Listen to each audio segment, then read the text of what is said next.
விமானத்துல போய் கொண்டு இருக்கும் பொழுது இந்த பிளைட்ல இருக்கிறதான பணிப்பெண் எல்லாருக்கும் ஒரு ஆல்கஹால் கொடுக்கிறான். இந்த கிறிஸ்தவர் இடத்துல இந்த விமான பணிப்பெண் வரும் பொழுது அவரிடத்துல அந்த மதுபானத்தை கொடுக்கிறா. ஆனா இந்த கிறிஸ்தவர் இல்ல, இது எனக்கு தேவை கிடையாது அப்படின்னு சொன்னாங்க. அந்த பணிப்பெண் என்ன பண்ணுது, இல்ல நீங்க இதை வாங்கி குடிங்க, இது நல்லா இருக்கும், விலை உயர்ந்தது, உங்களுக்கு இன்பமா இருக்கும்.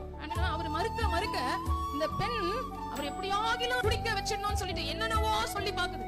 இந்த கிறிஸ்தவருக்கு கடைசியா ஒண்ணும் புரியல. இந்த பொண்ணு கிட்ட சொல்றாரு, ஏமா இது எனக்கு தேவை கிடையாது, இதை யாருன்னா குடிக்கணும் நீ விரும்பினா நேரா எடுத்துன்னு போய் இந்த பிளைட் ஓட்டுறாருல அந்த பைலட் கிட்ட கொடுங்க. பணிப்பெண் சொன்னா, ஐயோ பைலட் கிட்ட நம்ம இதை கூத்தோன்னு வைங்க, பிளைட் தாறுமாறா போகும் அப்படின்னும் பொழுது இந்த கிறிஸ்தவர் அதே வார்த்தையை சொன்னாராம், நான் கிறிஸ்தவன், நான் இந்த பாவத்தை தொட்டா என் வாழ்க்கை தாராகிடும், அங்க இந்த பாவத்தை எடுத்துன என்று கடிந்து கொண்டாங்க. இப்படிப்பட்ட ஒரு ஒழுங்கையும் பாவத்தை வெறுக்கிற காரியமும் நம்மிடத்தில் காணப்பட வேண்டும் என்று கர்த்தர் விரும்புகிறார். அல்லேலூயா.